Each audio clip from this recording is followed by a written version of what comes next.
देश में कोरोना का कहर लगातार देखने को मिल रहा है। कोरोना वायरस की एक चेन को तोड़ने के लिए देश में लॉकडाउन 2.0 जारी है। कोरोना के प्रकोप के चलते लोग अपने अपने घरों में दुबक के बैठने को मजबूर है। रोजगार, उद्योग धंधे सब बंद है। देश में लॉकडाउन का दूसरा फेज 3 मई तक जारी रहेगा, लेकिन इस बीच केंद्र सरकार ने 20 अप्रैल से रोजमर्रा से जुड़ी जरूरी सेवाओं में कुछ शर्तों के साथ छूट देने के निर्देश दिए हैं। केंद्र सरकार के निर्देशों के बाद राज्य सरकारें इसको अमली जामा पहना रही है। इसी कड़ी में अगर बात उत्तर प्रदेश की करें तो योगी सरकार ने इसको लेकर एक गाइडलाइन जारी की है। ऐसे में उत्तर प्रदेश से संबंध रखने वाले लोगों के लिए ये जानना बेहद जरूरी है कि आखिर मॉडिफाइड लॉकडाउन में यूपी में व्यापार, नौकरी और सरकारी कामकाजों से जुड़ी किन सेवाओं में छूट दी गई है। 20 अप्रैल से मॉडिफाइड लॉकडाउन की शुरुआत। यूपी समेत देश के तमाम राज्यों में 20 अप्रैल से मॉडिफाइड लॉकडाउन की शुरुआत हो चुकी है, जिसके मद्देनजर सरकार द्वारा जनता की सुविधाओं को ध्यान में रखते हुए कुछ बातों पर विशेष छूट दी गई है, जिसके चलते लॉकडाउन के समय में जनता को किसी तरह की परेशानी का सामना ना करना पड़े। केंद्र सरकार के बाद यूपी सरकार ने भी इसको लेकर एक गाइडलाइन जारी की है। सरकार की गाइडलाइन के मुताबिक प्रदेश सरकार ने उत्तर प्रदेश में उद्योगों के साथ वित्तीय संस्थाएं, सरकारी संस्थाएं और कृषि से जुड़े कार्यों में विशेष छूट दी है। सरकार ने कोरोना प्रभावित इलाकों, जिन्हें हॉटस्पॉट बनाया गया है और जहां हालात सामान्य है, वहां की मौजूदा स्थिति को देखते हुए आदेश जारी किए हैं। यूपी सरकार के आदेश के अनुसार 20 अप्रैल से सरकारी कार्यालयों में पुलिस, होमगार्ड, सिविल डिफेंस, आपदा प्रबंधन, अग्निशमन, इमरजेंसी सेवाएं, नगर निकाय और कारागार में बिना किसी पाबंदी के कार्य जारी रहेगा। इस दौरान राज्य के सभी विभागाध्यक्ष और ग्रेड ए और बी के सभी अधिकारी कार्यालयों में मौजूद रहेंगे।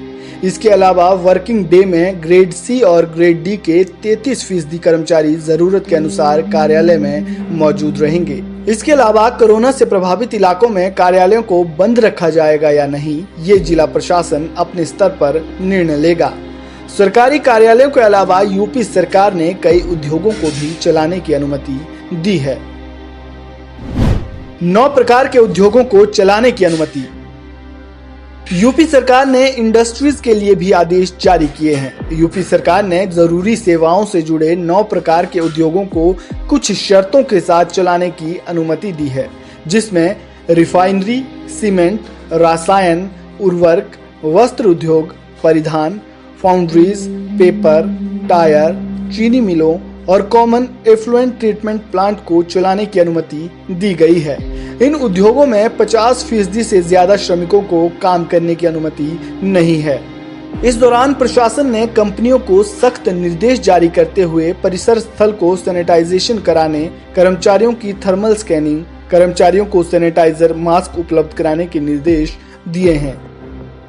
साथ ही इस दौरान यदि किसी कर्मचारी में कोरोना के लक्षण दिखाई देते हैं तो उसे जिला प्रशासन और स्वास्थ्य विभाग को इसके बारे में जानकारी देना अनिवार्य होगा। आपको बता दें कि ये छूट सिर्फ और सिर्फ सामान्य इलाकों में दी गई है। कोरोना प्रभावित इलाकों में ये छूट नहीं दी गई है, वहां ये निर्देश लागू नहीं होंगे। किसानों को राहत। योगी सरकार ने प्रदेश के किसानों को भी बड़ी राहत दी है। प्रदेश सरकार ने किसानों को छूट देते हुए कृषि से संबंधित तमाम तरह की गतिविधियों में छूट दी है, जिसमें बागवानी, अनाजों की खरीद, कृषि मशीनरी की दुकानें, इनके स्पेयर पार्ट्स और मरम्मत की दुकानें, फार्म मशीनरी और कस्टमर हेल्प सेंटर को खुला रखने के निर्देश दिए हैं। इसके अलावा सरकार ने मछली पालकों को भी बड़ी राहत दी है, जिसके चलते मछली पालकों के मछली पकड़ने के लिए नदी या समुद्र में जाने, उनकी पैकेजिंग, कोल्ड चेन और बिक्री पर भी कोई रोक नहीं लगाई गई है। वित्तीय क्षेत्र में जारी रहेगा काम। सरकार के निर्देशों के अनुसार बैंक की शाखाएं, एटीएम खुले रहेंगे। इसके अलावा आंगनबाड़ी, मनरेगा के तहत कामों को अनुमति, माल एवं वस्तुओं के यातायात और उनके लोडिंग और अनलोडिंग को भी अनुमति दी गई है। तो वहीं नगरपालिका और नगर निगम के क्षेत्रों में निर्माण कार्यों को जारी रखा जा सकता है, लेकिन इसके लिए जरूरी है कि निर्माण कार्यों की साइट पर मजदूर मौजूद हो और बाहर से किसी मजदूर को लाने की आवश्यकता न हो। इन पर जारी रहेगा प्रतिबंध। एक और जहां राज्य सरकार ने कुछ चीजों पर छूट दी है, तो वहीं कुछ पर अब भी प्रतिबंध जारी रहेगा, जिसमें घरेलू व अंतर्राष्ट्रीय उड़ानें, रेल सेवा, ट्रांसपोर्ट, राज्य से बाहर आने जाने, शैक्षणिक संस्थाएं, ट्रेनिंग और coaching institute, hotels, taxi, auto rickshaw, cycle, shopping और स्पोर्ट्स कॉम्प्लेक्स और सभी तरह के धार्मिक कार्यक्रमों पर प्रतिबंध जारी रहेगा। लेकिन इसके अलावा यदि इस संकट की घड़ी में किसी व्यक्ति की मृत्यु हो जाती है, तो उसके अंतिम संस्कार में भी सिर्फ 20 व्यक्ति शामिल हो सकते हैं। जी हाँ, ये वो प्रतिबंध है जिनको लगाना बेहद जरूरी है। ऐसे में हमारा ये दायित्व बनता है कि हम सरकार द्वारा दिए गए दिशा निर्देशों का पालन करें।